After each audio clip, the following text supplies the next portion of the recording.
여러분이 아는 것처럼 예수님께서는 이 땅에서 이제 3년간의 공적인 사역을 하시게 됩니다.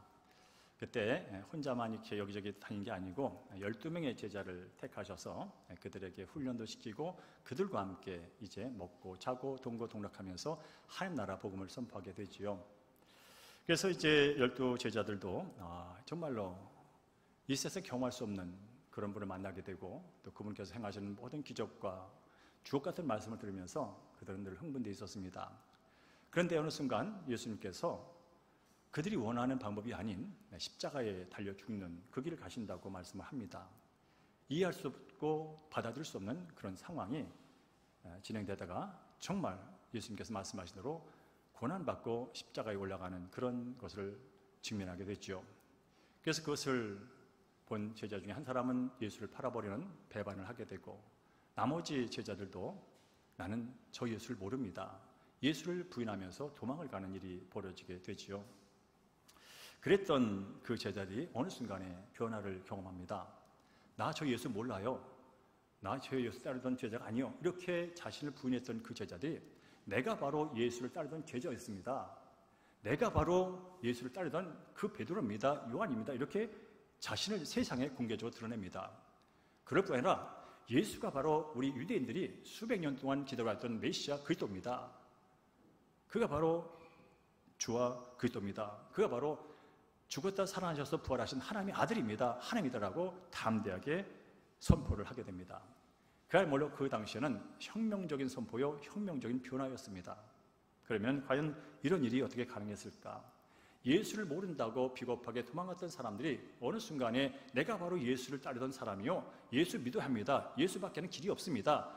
예수만 온전히 우리의 생명을 구원할 수 있는 바로 구세주요 주님이라고 담대하게 전할 수 있던 근거가 뭐냐라고 말할 때 성경은 사도행전에서 다른 이유를 말하지 않습니다. 그들이 성령 충만 받았기 때문이다 이렇게 말합니다. 그들이 성령의 능력으로 충만했기 때문이라고 그렇게 말합니다. 여러분 아는 것처럼 그 예수님이 따르던 제자들은요, 세상적으로 보면 사실 변변치 못했습니다. 무슨 정규 학교를 높은 데까지 배운 학력도 부족합니다. 사회적인 어떤 경제적이라든지 어떤 정치, 경제적인 어떤 군사적인 어떤 힘을 갖고 있는 그야말로 어떤 사회에 영향력을 끼칠 만한 어떤 지도력을 갖고 있는 사람들도 아닙니다. 그런데 그들이 갑자기 돌변하여 예수 그리스도를 전하면서 세상을 변화시켜버립니다. 세상을 확 뒤집어 버립니다. 그것이 어떻게 가능했느냐? 성경은 말합니다. 그들이 성령의 능력을 받음으로 그들이 가능했다고 분명하게 말씀해 주고 있죠.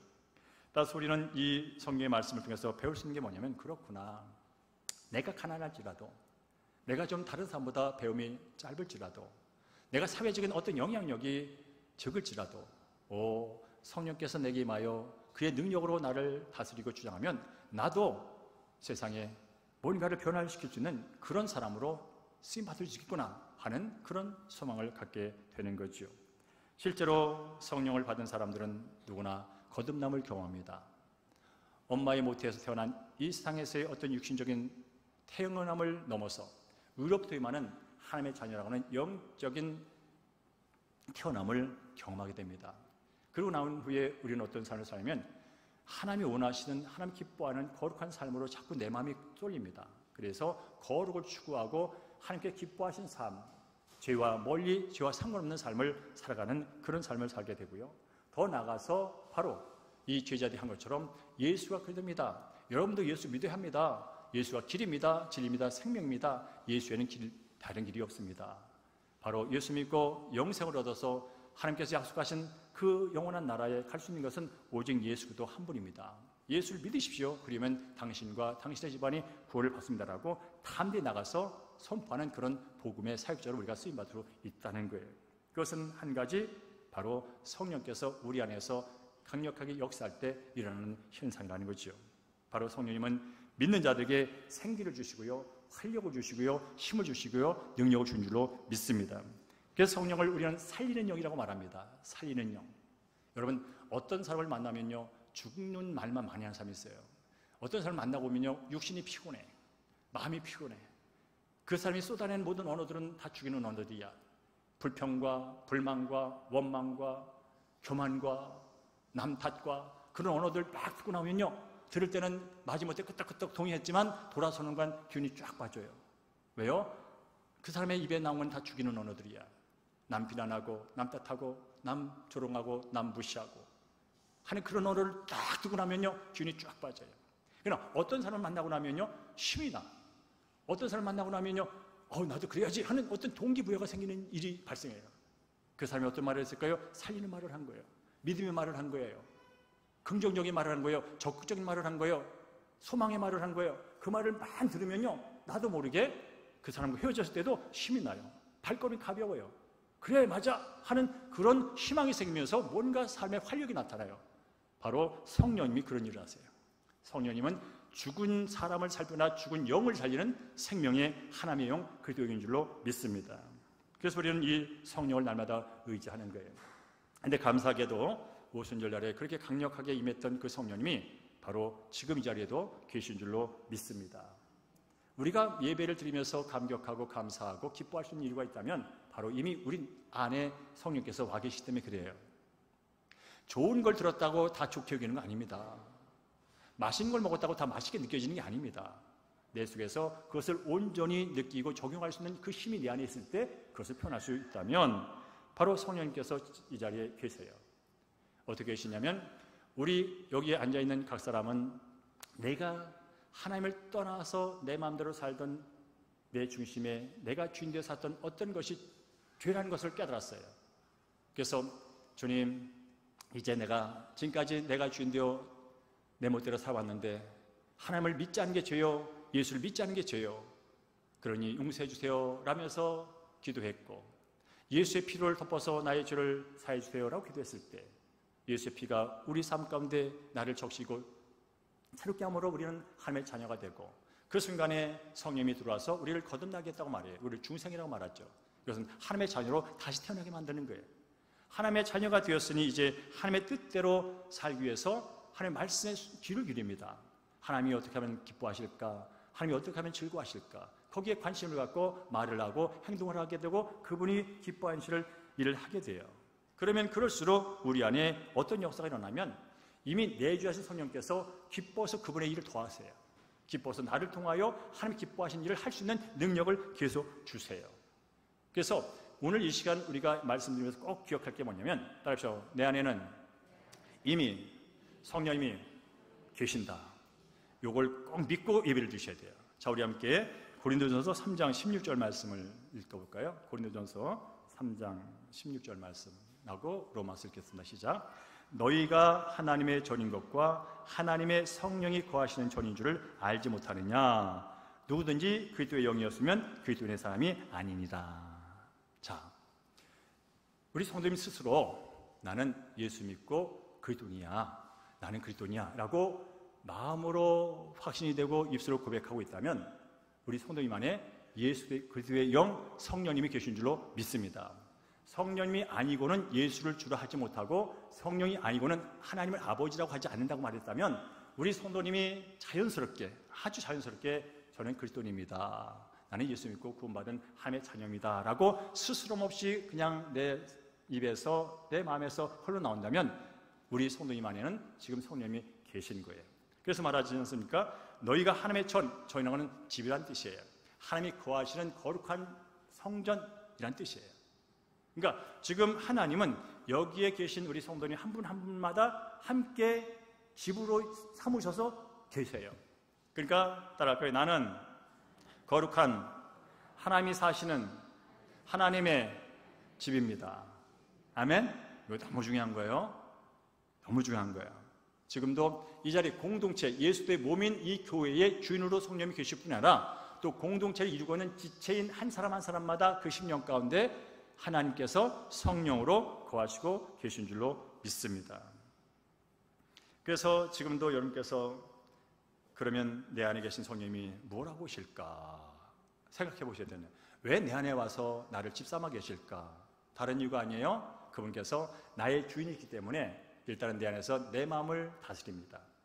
내 마음은 죄로 인해서 부패했던 마음이에요. 내 마음은 하나님 기뻐하는 것보다 죄로 향하는 그런 마음이에요. 마음을 잘 먹고 해도 자꾸 나쁜 쪽으로 기우는 게 내 마음이란 말이에요. 그런데 내 안에서 그 성령께서 내 이 마음을 하나님의 기뻐하는 마음으로 붙잡아 주세요. 그걸 우리는 다스린다고 그래요. 우리는 다른 말로 지배한다고 그래요. 악한 사탄이, 죄가 내 마음을 다스리면 나는 죄된 마음을 먹고 죄된 말을 하고 죄된 행동을 하는 거예요. 왜? 다스림 받으니까.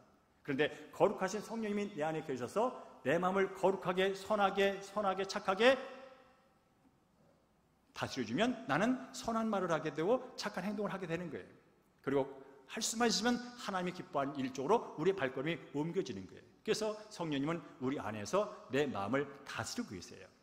그러니까 여러분께서 날마다 내주하시는 성령님, 오늘도 제 마음을 다스려 주시옵소서라고 기도하셔야 돼요. 왜냐하면 그러지 않는 내 마음은 항상 내가 원치 않는 생각을 해요. 내가 해서는 안 되겠다고 다짐한 걸 또 하고 있어요. 그럴 때마다 바로바로 내 안에 계신 성령님, 제 마음을 바로잡아 주시옵소서라고 고백을 하는 거예요. 왜? 그분이 계시니까. 뿐만 아니라 그분께서는 우리의 삶을 다스리세요. 삶. 예수님 우리의 주인이세요. 그분이 영으로 내 안에 와 계세요. 그래서 우리의 모든 삶의 영역에 있어서 모든 부분을 그분은 다스리길 원하세요. 그리고 그분께 모든 것을 내맡기고 다스림 받을 때 우리는 저 사람 변했어, 저 사람 달라졌어 하면서 다른 사람도 알아볼 수 있는 그런 변화를 경험하게 되는 것이죠. 뿐만 아니라 그분께서는 우리를 다스리는 데 있어서 하나님께서 기뻐하시는 그 사역에 있어서 다스림을 합니다. 여러분, 교회를 세우기 위해서 성령께서 은사를 주고 일을 하신다고 말씀합니다. 그리고 주관의 영혼을 구원하기 위해서 성령께서 담대함과 복음을 주셔서 그 일을 하게 한다고 합니다. 오늘도 여러분, 제가 성가대 찬양을 들을 때 왜 감격을 했을까요? 가사 자체도 은혜를 뿐 아니라 우리 찬양은 성도들의, 우리 찬양 성가하는 성가대원들의 그 음성과 그 하는 것들이 인간의 유행가 소리로 안 들렸기 때문에 그래요. 그저 노래를 잘하는 사람들의 노래로 들리지 않았어요. 그저 하나님이 보낸 천사들이 하나님을 찬양하는, 하나님을 높이는 그런 것처럼 들렸어요. 바로 우리 지휘자님과 반주자님과 성도들 마음속에 그 가사를 부르면서도 인간의 생각, 누구를 만족시키기 위해서 너 노래 잘하는구나, 야 너 성가대 잘했네, 와, 그런 칭찬받기 위해서 노래한 자들이 아니라 바로 나를 구원해 주시고 나를 사랑해 주시고 영광받기 합당하신 분에게 어떻게 하면 진실되게 찬양을 드릴까, 어떻게 하면 진실되게 그분을 높일까, 그런 마음을 갖고 찬양하는 것들이 저한테 전해진 거예요. 그러니까 저도 감동하는 거예요. 성령이 하시는 분도 감동하고 듣는 사람도 감동하게 해주는 거예요. 그래서 오늘 저는 예배를 드리면서 벌써 하나님 고맙습니다. 오늘 하나님 아버지 좋은 예배 시간을 주셔서 감사합니다. 함께 예배할 수 있는 선한 우리 대형교회 성도 준 거 감사합니다. 사실 저는 그 기도하려고 하겠다고 했는데 그 기도 못했어요. 근데 그랬어요. 하나님 아버지, 내가 오늘 헌금 기도할 텐데 좋은 성도들 주셔서 감사합니다. 하나님 아버지, 좋은 예배당 주셔서 감사합니다. 그 마음이 그냥 올라오는 거예요. 성령이 그 일을 내 안에서 하고 있기 때문에 그래요. 제 마음을 다스리기 때문에 그런 거예요. 성령이 다스리지 않으면 제가 어떤 마음을 갖고 있는지 아세요? 야, 성가대는 5명밖에 안 되네. 아유, 힘들겠다. 아이, 그것도 노래라고 하냐. 아유, 오늘 그런 거 배고프대. 그런 마음이 들어요, 여러분. 성령이 내 마음을 다스리지 않으면 5명밖에 안 되는 성가대가 보여. 아유, 힘쓰고 있네. 아유, 용쓰고 앉았네. 그런다고요. 어떤 놈이 사탄이 내 마음을, 그런 데 마음 맡기면 은혜가 안 되는 거예요. 와, 하나님 아버지, 숫자가 중요한 게 아니네요. 하나님의 영으로 충만한 자들이 하나님의 노래를 부르니 저는 은혜가 있네요. 그런 마음을 누가 줘요? 성령이 주는 거예요. 그 마음으로 내가 사로잡히면 누가 행복해요? 내가 행복한 거예요. 그럼 뭐예요? 내 안에 다시 찬양이 올라오는 거예요. 이게 성령 충만함이에요. 그렇습니다. 성령께서 교회의 각 성도들 안에 충만히 거하실 때 교회는 부흥할 수밖에 없는 거예요. 부흥이 되는 거예요. 그래서 부흥은 전적으로 성령의 역사예요. 부흥은 전적으로 하나님의 찾아오시는 거예요. 그래서 그 찾아오심을 우리가 감격하게 맞이할 때 거기에 기쁨과 거기에 선한 언어와 거기에 선한 헌신이 동반될 때 공동체는 일어나는 거예요. 따라서 여러분, 내가 예수 믿은 것만을 갖고 만족하지 마십시오. 날마다 부어주시는 그 하나님의 능력과 그 사랑을 더 많이 풍성하게 받겠다고, 누리겠다고 하나님께 기도하십시오. 그것이 바로 성령 충만입니다. 오늘 그래서 성령 충만과 관련된 말씀을 함께 나누겠습니다. 다시 한번 오늘 본문을 읽어볼까요? 에베소 5장 18절 말씀을 다시 한번 읽겠습니다. 시작. 술 취하지 말라. 이는 방탕한 것이니 오직 성령으로 충만을 받으라 라고 말씀합니다. 성령으로 충만을 받으라. 이 명령이에요. 받으라 명령이에요. 여러분, 하나님이 뭔가 명령할 때는요, 좋은 걸 말씀하세요. 나쁜 거 명령하지 않으세요. 좋으니까 받으라는 거예요. 이 받으라는 시제는 현재 진행형 시제예요. 바로 지금 받으라는 거예요. 현재 계속, 죽을 때까지 계속 현재거든요. 오늘이지만 내일도, 내일 가면 내일이 오늘이에요. 그러니까 항상 성령 충만을 받고 살아 명령을 하시는 거란 말이죠. 충만이 뭡니까? 채워지는 거죠. 가득 채워지는 거예요. 채워져서 넘치는 걸 충만이라고 말합니다. 그런데 성령은 물질이 아니잖아요. 그렇죠? 물질이 아니라고요. 충만한 단어는 차서 채워져서 넘치는 걸 충만으로 말하는데, 성령이 충만해지는 게 뭐냐? 그게 뭐냐면 성령의 그 능력과 성령의 은사가 우리 내면에서 정말 원 없이 작동되는 거예요. 성령이 마음껏 내 안에서 일하시는 거예요. 주도권을 가지시고 내 삶을 주장하시는 거예요. 그래서 이 충만이라는 단어는 뭐냐면 영어로 controlled by라고 써요. 성령에서 지배받는 것을 성령 충만이라고 말해요.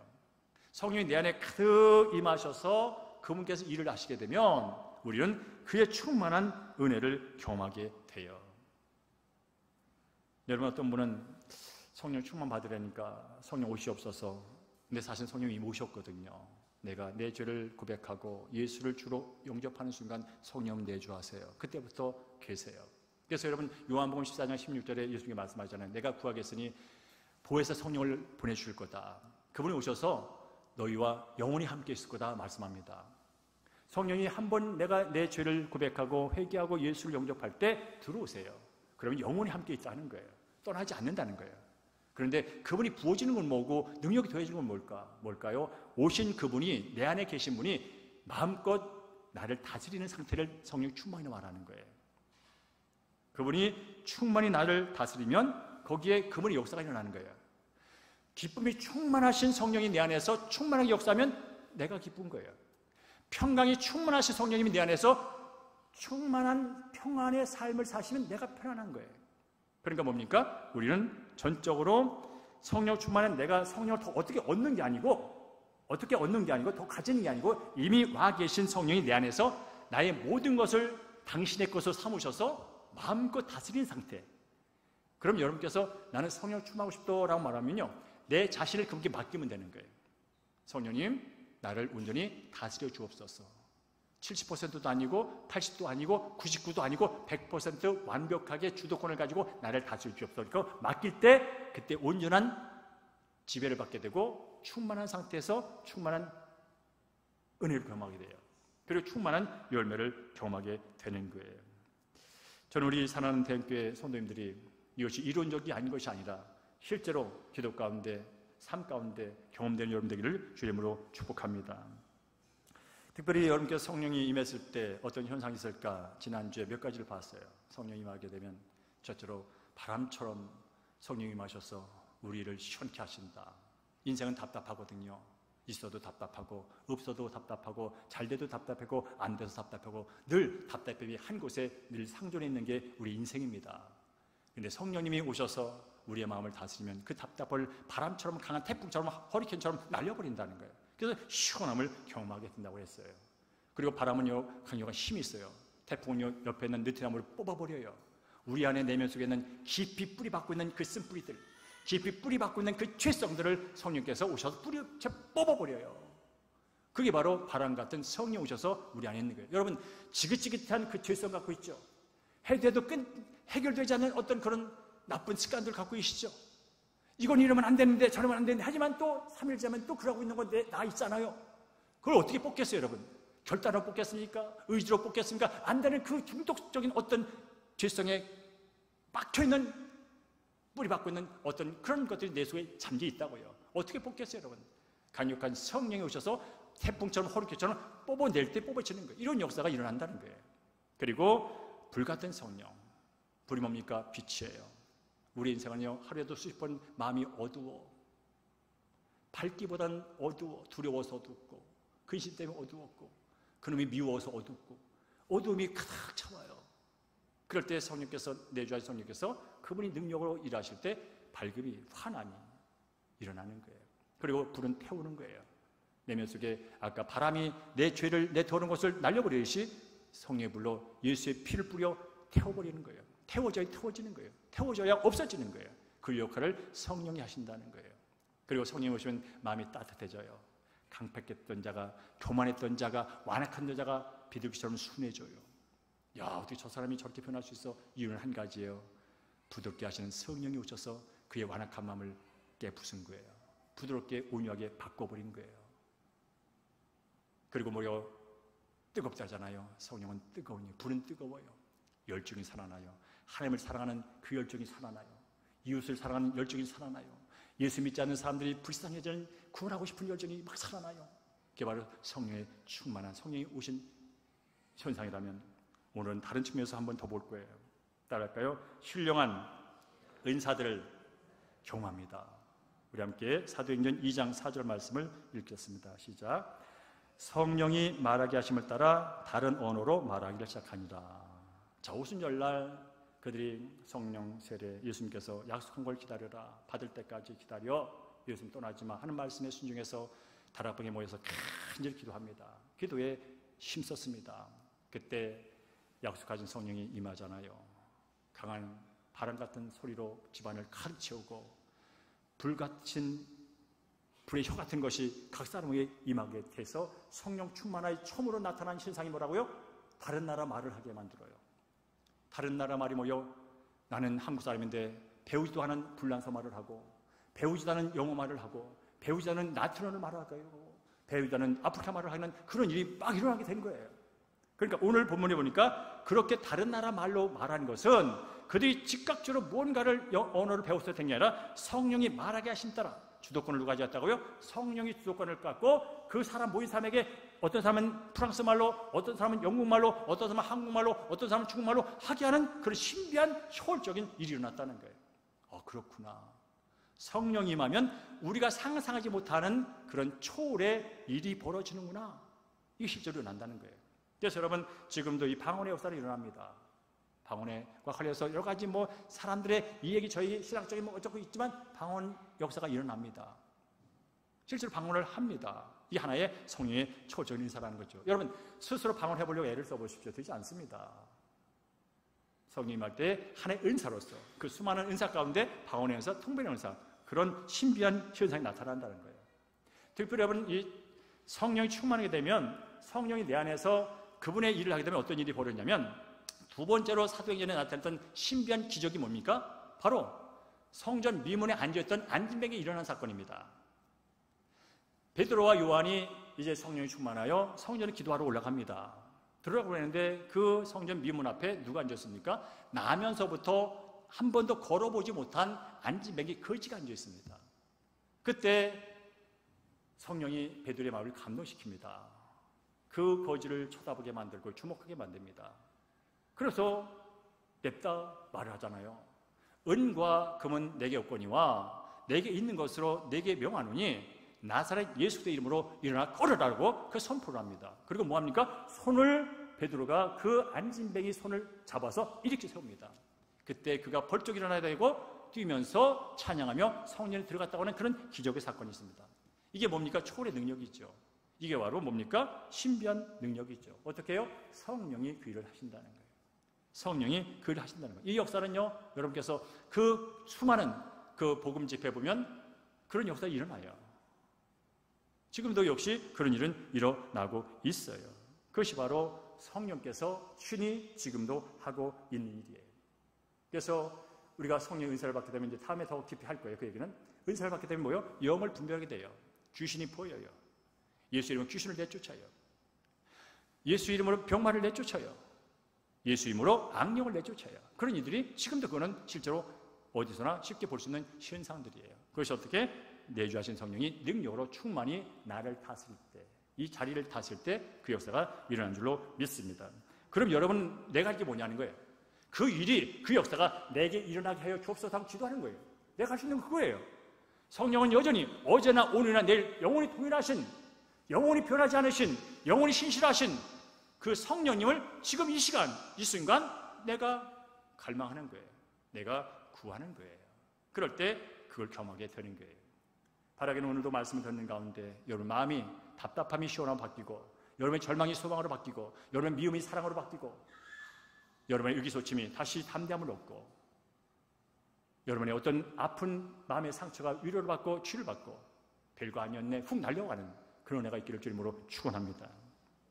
특별히 여러분 성령이 충만하면 어떤 일이 벌어지면요, 내 마음속에 찬양이 솟아올라와요. 성령 충만한 사람들은요, 그냥 찬양이 올라와요. 감사가 올라와요. 이게 성령 충만의 그냥 기본적으로 내가 느끼고 알 수 있는 아주 뭡니다. 여러분 날마다 하나님을 찬양하고 날마다 감사가 있다면, 여러분 어떤 병든 자가 낫는 것도 기적이지만 이게 기적입니다. 여러분 날마다 작은 것에 감사하며 이런 어렵고 힘든 고난 속에서 기뻐하며 살 수 있을까요? 못합니다. 어떤 능력도 해줄 수 없습니다. 돈이면 될까요? 권리금 될까요? 친구면 될까요? 그거 먹으면 될까요? 아닙니다. 그때뿐입니다. 그런데 계속 내가 상황과 조건과 상관없이 기쁨과 감사를 누리며 살 수 있는 이 행복 아니겠습니까? 그게 어떻게 해요? 성령이 충만할 때 일어나는 거예요. 그래서 오늘 사도행전 10장 45절 읽어볼까요? 10장 45절 시작.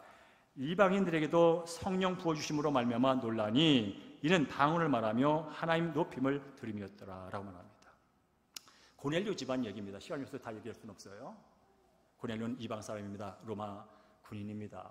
그 하나님을 경외하면서 그때 이제 베드로가 그 집을 찾아가고 말씀을 전했습니다. 예수 그리스도의 복음을 전합니다. 그 복음을 듣고 들을 때에 성령이 임합니다.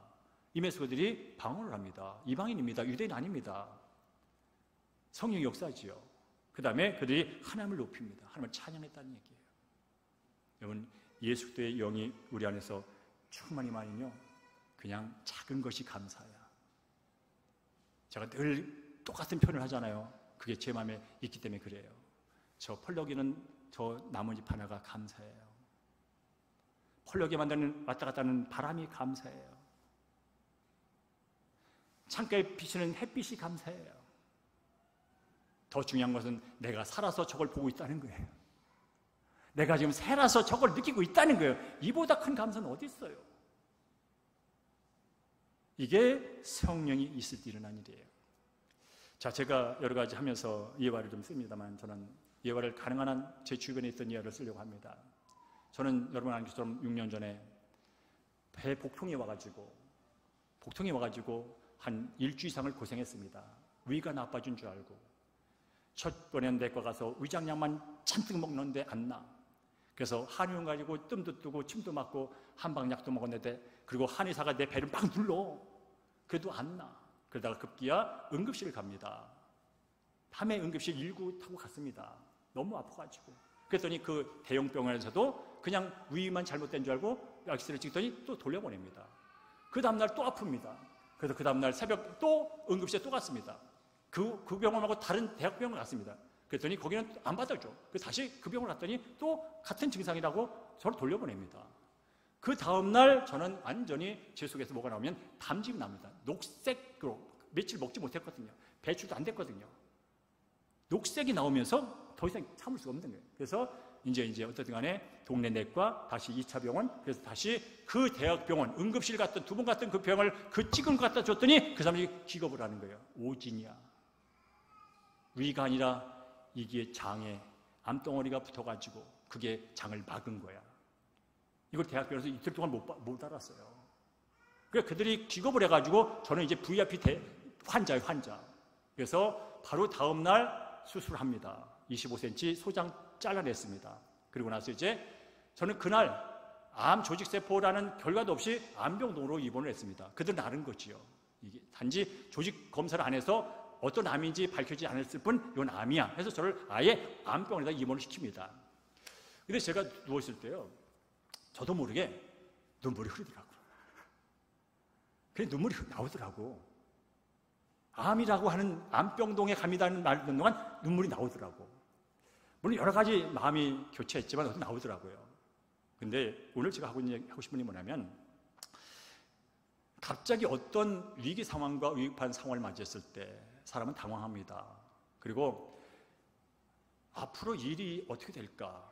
혹시 내가 암으로 죽기라도 한다면 제 아내가 가장 두려워했을 거예요. 남편이 이 병으로 죽기라도 한다면 나는 어떻게 살 것이며, 우리 두 아들은 어떻게 살 것이며, 우리 교회는 어떻게 될 것이며, 제 아내가 걱정이 커졌습니다. 당연한 일이지요. 그래서 그가 잠을 못 자르고 새벽 기도에 그 앞에 창천교회를 새벽 기도를 갔답니다. 저는 이제 침상에서 병상에서 누워 있는 거고 그 옆에서 간호하다가 간 거예요. 가서 기도를 하는데 그날 마침 성경 본문이 뭐냐면 출애굽기에 구름 기둥과 불 기둥이 성경 본문이었던 거예요. 그거를 듣고 묵상하는데 성령이 찾아오신 거예요. 그렇게 두렵고 남편 죽으면 어떡하나, 어떻게 앞날은 사나, 어떻게 하나 그런 생각으로 꽉 차 있는데 그 두려움과 불안한 어떤 염려를 한 번에 날려버리면서 그런 믿음이 들었다는 거예요. 그래, 지금까지 살아온 거 남편 때문에 산 것도 아니야. 남편이 나를 인정해 준 것도 아니야. 우리 가정이 지금까지 온 것도 맞아. 하나님이 출애굽기에 나오는 것처럼 이스라엘 백성들을 구름 기둥과 불 기둥으로 인도하셨듯이 하나님이 지금까지 내 인생 인도했고 앞으로 내 인생도 남편이 죽고 한 살 사는 게 문제가 아니라 내 인생의 주도권을 하나님이 갖고 계셔. 지금 암으로 인해서 병상에 누워있는 내 남편의 앞날도 하나님이 인도할 거고 지금 남편이 아파가지고 죽지 않죠. 온갖 생각 때문에 괴로운 나도 하나님이 인도할 거고 두 아들도 하나님이 인도할 거야 라는 그 믿음이 마음에 팍 들어왔다는 거예요. 그러니까 걱정할 게 없는 거예요. 죽으나 사나 그분이 인도하셨고 앞으로도 인도하시기 때문에 그저 그분 믿고 가면 되네 하면서 두려움은 떠나고 평안한 마음과 감사한 마음이 가득 찼다는 거예요. 근데 그 새벽에 감사기도만 하고 나왔대. 찬양만 하고 나왔대. 여러분 아시는 것처럼 그 위에 여러분 제 아내가 저를 간호하면서 교회 여러분을 섬기면서 했던 모습을 봤을 거예요. 인간의 의지로 한 거 아니에요. 그 안에 내주하신 성령의 찾아오심과 성령의 그 다스림, 그 아내의 마음을 누가 다스려요? 성령이 꽉 잡고 지배하고 있는 거예요. 세상에서는 온갖 위험한 소리가 들리지요. 불안한 소리가 들리지요. 염려, 걱정이 들리지요. 그러나 성령이 제 아내와 제 마음과 우리 자녀들, 우리 여러분의 마음을 붙들고 있는 거예요. 그러니까 그런 상황 속에서 하나하나 이겨내는 거예요. 여러분 저 재발도 됐잖아요. 그럼 여러분 끄떡없이 살았잖아요. 성령님 우리의 내면에 오셔서 그 상황을 붙잡아 버리면요, 지배 버리면요, 남들은 우는 소리, 통곡하는 소리들도 거기에 감사와 기쁨에 찬양할 수 있는 그런 능력이 우리 안에 있는 줄로 믿습니다. 여러분 두려움 올 때마다 성령께 여러분의 마음을 맡기십시오. 내어드리십시오. 그래서 오늘 시간이 가서서 더 다면 할 수 없지만 어떻든 이 성령을 계속 충만 받으라고 말하잖아요. 명령, 현재, 진행형, 현재 시제. 그러니까 오늘 성령 받았다고 내일 또 사라질 수 있어요. 또 약해질 수 있어요. 그러니까 계속 받으셔야 돼요. 그럼 계속 받으면 어떻게 하느냐? 그만하고 마칠게요. 계속 받으려면요, 이 성령을 근심케 하고 성령을 멀어지게 하는 그놈이 있어요. 그게 죄라는 놈이에요. 이 죄라는 놈이 내한테 들어가지고 나를 꼬드겨요. 성령 충만하지 못하고 네 생각과 네 경험과 네 지식과 네 판단으로 살려고 계속 꼬드겨요. 근데 여러분 내 생각과 내 판단은 제한적이에요. 약해요. 한계가 있어요. 완벽하잖아요. 그래서 불안한 거예요. 내 마음과 내 생각과 내 지식이 완벽하다면 불안할 거 뭐 있어요. 당당히 늘 살지. 근데 내 생각과 내 마음과 내 경험과 내 지식은요, 불안한 거예요. 부족한 거예요. 그러니까 그 부족한 만큼 불안하고 두려운 거 딴 얘기하는 거거든요. 그러니까 뭡니까? 그 부분에서는 뭐가 조장하냐면 죄라는 놈이 와서 그걸 또 끄덕여요.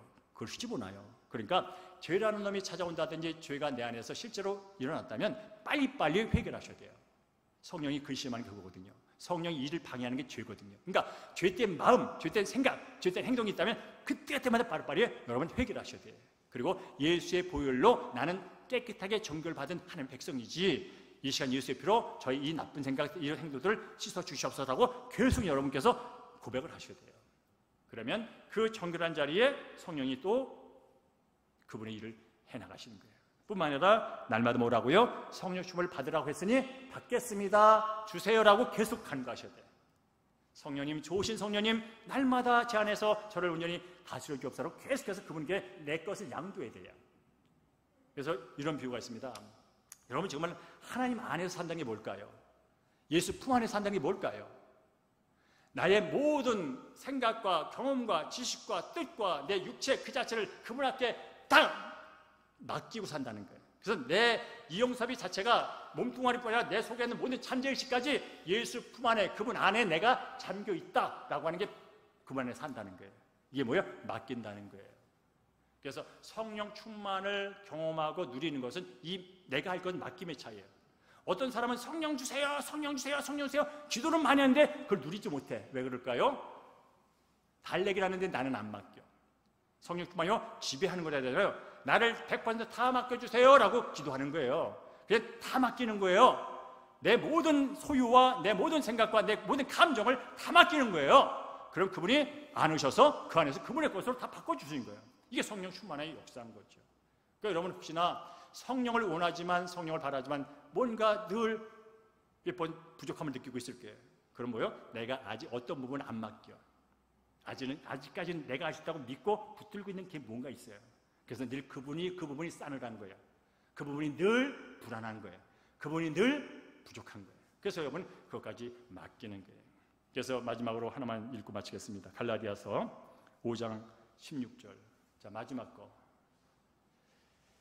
내가 이르니 더 넘어갈까요? 더 넘어갈까요? 넘어갈까요? 예, 이걸 읽어 시작. 내가 이르니 성령을 따라 살라, 성령을 따라 살라, 성령을 따라 살라. 성령이 지금 내 안에 계세요. 주도권을 갖고 주인으로 하 계세요. 그분이 하라는 대로 따라 사는 걸 우리는 순종이다 말해요. 여러분 정말 성령 충만한 열매를 맺기 싶습니까? 그럼 순종의 다리를 건너셔야 돼요. 순종이 뭡니까? 맡기는 거예요. 전적으로 맡기는 거예요. 그러니까 내일부터 여러분 항상 그렇게 하세요. 성령님 나를 다스려 주십시오. 내 모든 삶의 모든 영역을 다스려 주십시오. 감정 영역까지 다 다스려 주십시오. 라고 기도를 하는 거예요. 그리고 실제로 그분께 맡겨진 것처럼 여러분 사실 머리로 상상을 하세요. 예수님이 손을 벌리고 계신다면 여러분이 그냥 여러분 통째 삶 자체, 여러분의 생각과 모든 삶에 있는 모든 인생의 문제들까지 다 끄집어 안고 그분 안에 푹 빠진다고 생각하세요. 푹 들어간다고 생각하세요. 그리고 그분이 그것을 꽉 안고 나를 다스린다고 생각하세요. 이게 실제거든요. 그분 내 안에서 주인으로 계신지 그거거든요. 그러니까 그렇게 하고 그분께 의지하는 거예요. 그리고 마지막 때 보면 그분의 세미한 음성을 기울이세요. 그분은 내 안에서 나와 소통하세요. 내가 그분께 말하듯이 그분도 내게 말하세요. 내가 말하는 거 중요하지만 그분이 말씀하는 걸 들을 줄 알아야 돼요. 작은 음성에도 듣고 그걸 반응하셔야 돼요. 그 반응을 순종이라고 그래요. 순종한 만큼 열매가 있는 거예요. 맡긴 만큼 누릴 수 있는 거예요. 그것이 바로 성령을 따라 산다는 거예요. 여러분 제가 말씀드렸지만 저는 날마다 중얼중얼대며 삽니다. 남이 보면 미친 놈입니다. 그래서 저를 미치지 않았습니다. 누가 중얼중얼하냐면 저는 내 명예 계신 내 주인 예수님과 대화를 계속합니다. 한순간도 놓치지 않고 그분과 대화를 합니다. 여러분과도 친하지만 저는 늘 그분과 저는 삽니다. 물론 그래도 부족합니다. 그러나 저는 그분과 늘 대화를 합니다. 작은 것부터 큰 것까지 계속 얘기를 합니다. 왜? 그분이 살아계신 하나님이거든요. 살아계신 저와 함께 있거든요. 누구보다 가깝거든요. 저와 함께 사시거든요. 그러니까 여러분들께서 그것을 이론으로만 여기지 마시고 진짜 여러분 오늘 말했잖아요. 너희가 하나님의 성전인 것과 하나님의 성령이 거하는 전지를 알지 못하느냐. 지금 우리 마음속에 있다니까요. 그분을 날마다 인정하시고 그분께서 내 생각과 감정을 모든 걸 다스리라고 맡기십시오. 그럴 때 놀라운 변화와 성령 충만의 역사를 경험하게 될 줄로 믿습니다.